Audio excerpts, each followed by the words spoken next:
Welcome to Eklavya study point and I am Sachin. और आज की इस वीडियो में हम सभी देखने वाले हैं क्लास 12th की हिंदी से जो आपका सब्जेक्ट है अभिव्यक्ति और माध्यम, इसके मोस्ट इंपॉर्टेंट एमसीक्यू क्वेश्चंस एक ही वीडियो में सारे जितने भी सिलेबस के एमसीक्यूज हैं वो मैं आपको करवाने वाला हूं। एग्जाम में यहीं से आपके क्वेश्चन आने के चांसेस हैं। मैं आपको बता दूं, एक तो आपका कहानी वाला जो टॉपिक है और जो रेडियो नाटक वाला टॉपिक है उसके लिए आपको एक वीडियो का लिंक दूंगा डिस्क्रिप्शन में, आप वो वीडियो देख लेना। बाकी सारे एमसीक्यूज आज मैं आपको करवाने वाला हूं। तो चलिए वीडियो को स्टार्ट करते हैं। आपको बता दूं कि आपकी कोई भी क्वेरी हो आप इंस्टाग्राम पे मुझे मैसेज कर सकते हैं। मेरा यूजर नेम आप सभी के सामने लिखा हुआ है। जैसे ही मुझे टाइम मिलेगा मैं कोशिश करूंगा आपका रिप्लाई जरूर करूं। और अगर आप हमारे टेलीग्राम ग्रुप से जुड़ना चाहते हैं तो class 12 ESP new group search मारकर आप हमारे टेलीग्राम ग्रुप को ज्वाइन कर सकते हैं। और हमारी वेबसाइट पे आपको सारे नोट्स फ्री ऑफ कॉस्ट मिल जाते हैं। www.eklavyastudypoint.com हमारी वेबसाइट है, आप जाकर सारे नोट्स को एक्सेस कर सकते हैं। तो चलिए फिर स्टार्ट करते हैं अपने क्वेश्चंस को। एमसीक्यू होने वाले हैं। तो इनमें से कौन सा जनसंचार का प्रमुख साधन नहीं है? रेडियो तो है, समाचार पत्र भी होते हैं, इंटरनेट भी होता है, पर दूरभाष जो है वो जनसंचार का इतना प्रमुख साधन नहीं है। क्योंकि जनसंचार का मतलब होता है जब आप बड़े लेवल पर अपनी बातें लोगों तक पहुंचाते हो। तो दूरभाष से तो आप एक से दूसरे तक पहुंचा रहे हो ना, रेडियो से आप ज्यादा लोगों तक मतलब पहुंचाते हो, समाचार से भी और इंटरनेट से भी। आधुनिक छापेखाने के आविष्कार का श्रेय किसे दिया जाता है? तो ये जर्मनी के गुटेनबर्ग जी को दिया जाता है। पहला छापाखाना कब और कहां खुला भारत में? तो ये 1556 में खुला था भाई, गोवा के अंदर ईसाई मिशनरियों ने खोला था अपने धर्म की किताबें छापने के लिए। फिर उसके बाद है जनसंचार के आधुनिक माध्यमों में सबसे पुराना कौन सा है? तो देखिए, दृश्य माध्यम, श्रव्य माध्यम, इनमें से कोई नहीं। देखो, मुद्रित माध्यम सबसे पुराना है। ठीक है, जितने भी आधुनिक हमारे पास माध्यम है इसमें से सबसे पुराना मुद्रित माध्यम है। विशेषता मुद्रित माध्यम की नहीं है, इनमें से कौन सी विशेषता ऐसी है जो मुद्रित माध्यम की नहीं है? तो मुद्रित माध्यम को तो भाई जाहिर सी बात है पढ़े लिखे लोग जो मतलब जो आप कह सकते हो साक्षर लोग हैं वही समझ सकते हैं। पर गांव में लिखा हुआ है कि मुद्रित माध्यमों का पाठक साक्षर अथवा निरक्षर हो सकता है। भाई ये निरक्षर वाला कैसे समझेगा भाई इसमें मुद्रित में क्या अक्षर लिखे हैं? तो ग सही हो जाएगा। निम्नलिखित में से एक रेखीय माध्यम छांटिए। तो एक रेखीय माध्यम जो है इसमें से रेडियो है, टीवी है। ठीक है, तो ये आपके अंदर जो है आप कह सकते हो कि इस क्वेश्चन के अंदर घ सही हो जाएगा।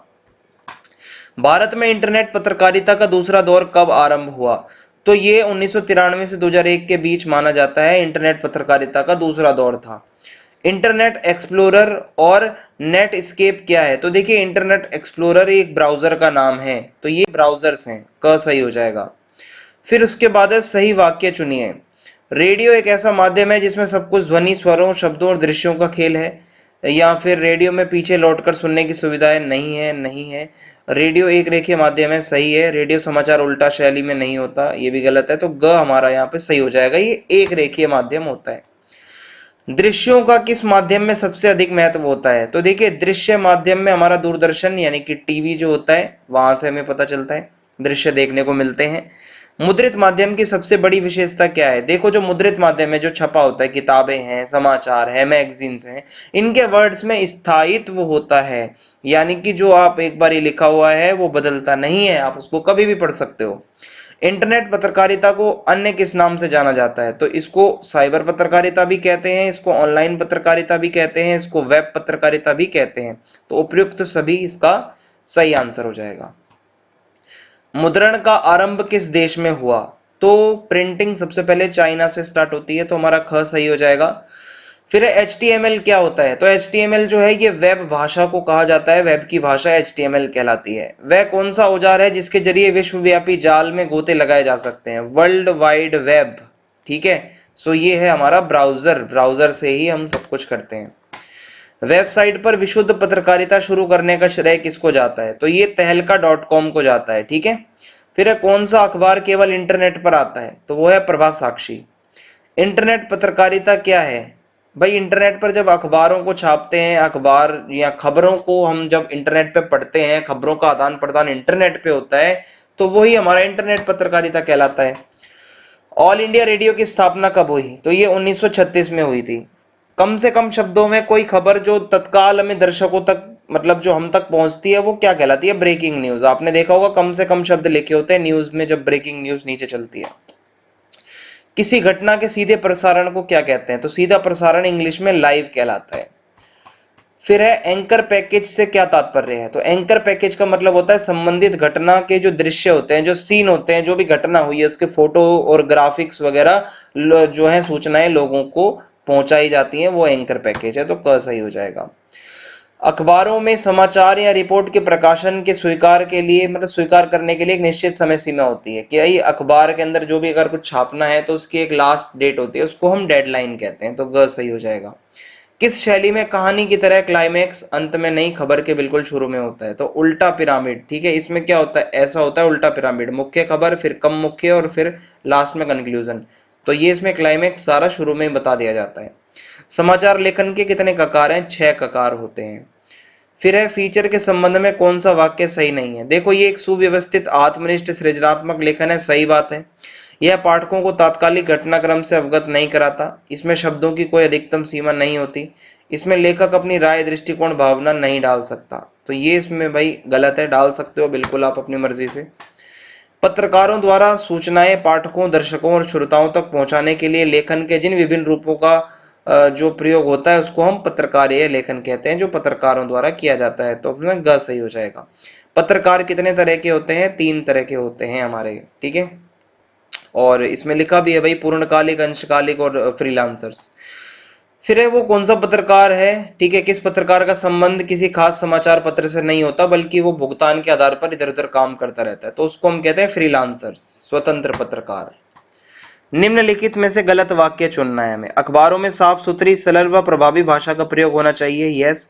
अखबारों की भाषा को प्रभावी बनाने के लिए विशेषणों और अलंकारिक भाषा का प्रयोग भी करें। भाई ऐसा कोई ज्यादा जरूरी नहीं है, अखबार आपकी सिंपल और सहज होनी चाहिए। फिर सही वाक्य चुनिए। फीचर लेखन का एक निश्चित ढांचा होता है। फीचर का आरंभ आकर्षक और उत्सुकता पैदा करने वाला होना चाहिए। यस बिल्कुल, ठीक है, इंटरेस्टिंग होना चाहिए आपका फीचर। संपादकीय, ठीक है, संपादकीय जो पेज होता है उस पर जो संपादकीय छपता है उसको अखबार अपनी आवाज मानता है, अखबार की आवाज कहा जाता है। फिर है संपादकीय किसी व्यक्ति विशेष का विचार नहीं होता, इसलिए इसे किसी नाम के साथ नहीं छापा जाता, इसको बहुत लोग मिलकर छापते हैं। कुछ लेखकों की लोकप्रियता को देखकर, ठीक है, जो कुछ लेखक होते हैं बहुत फेमस होते हैं, उनको देखकर अखबार उन्हें क्या करता है, नियमित रूप से मतलब कुछ लिखने की जिम्मेदारी दे देता है, तो इसको हम स्तंभ लेखन कहते हैं। ओके। किसी सामग्री से उसकी अशुद्धियों को दूर करने, उसे पठनीय बनाना, यानी कि कोई भी चीज आई है, मटेरियल है लिखा हुआ, उसको देखना, उसमें गलतियां छाट का मतलब जो भी होता है फैक्ट वगैरह चेक करना, ये काम संपादन का कहलाता है। ठीक है, एडिटिंग या एडिटर इसको करता है। यह पाठकों का अपना स्तंभ होता है, इसके जरिए पाठक विभिन्न मुद्दों पर अपनी राय देते हैं। ये कौन सा स्तंभ है? पाठक के पत्र। ठीक है, पाठक जो होता है जो अपना पत्र लिखता है वो हो जाएगा इसमें। पत्रकार द्वारा किसी अन्य व्यक्ति से तथ्य, राय या उसकी भावनाएं जानने के लिए जो सवाल पूछे जाते हैं, जो सवालों पे सवाल होते हैं, उसको साक्षात्कार कहते हैं। इंटरव्यू, इंटरव्यू में ही क्वेश्चंस किए जाते हैं। किसी तथ्य, सूचनाओं और आंकड़ों की गहन छानबीन और विश्लेषण करने के बाद जो आता है इसको हम इन डेप्थ रिपोर्ट कहते हैं, बहुत ज्यादा गहराई से जब कोई रिपोर्ट लाई जाती है। फिर उसके बाद आगे जो है वो है किसी खास विषय पर सामान्य लेखन से हटकर अगर हम कुछ लिखते हैं तो उसको विशेष लेखन कहते हैं। संवाददाताओं के बीच में काम का विभाजन, यानी कि काम बांटना उनके इंटरेस्ट के अकॉर्डिंग और उनका जिसमें ज्ञान है, इसको हम क्या कहते हैं मीडिया की भाषा में? इसको बीट कहा जाता है। फिर सामान्य खबरों से आगे बढ़कर किसी विशेष क्षेत्र या विशेष मुद्दे से जुड़ी खबरों पर, समस्याओं पर बहुत विश्लेषण करके अगर हम कुछ पाठकों के लिए लाते हैं तो इसको विशेषीकृत रिपोर्टिंग कहा जाता है। तेजड़िए, मंदड़िए, बिकवाली, ब्याज दर, ये क्या है? ये सारे जो वर्ड्स है ना, ये व्यापार और कारोबार से जुड़े हुए हैं। ठीक है, ब्याज व्याज और ये सारी, तो घ इसमें सही हो जाएगा।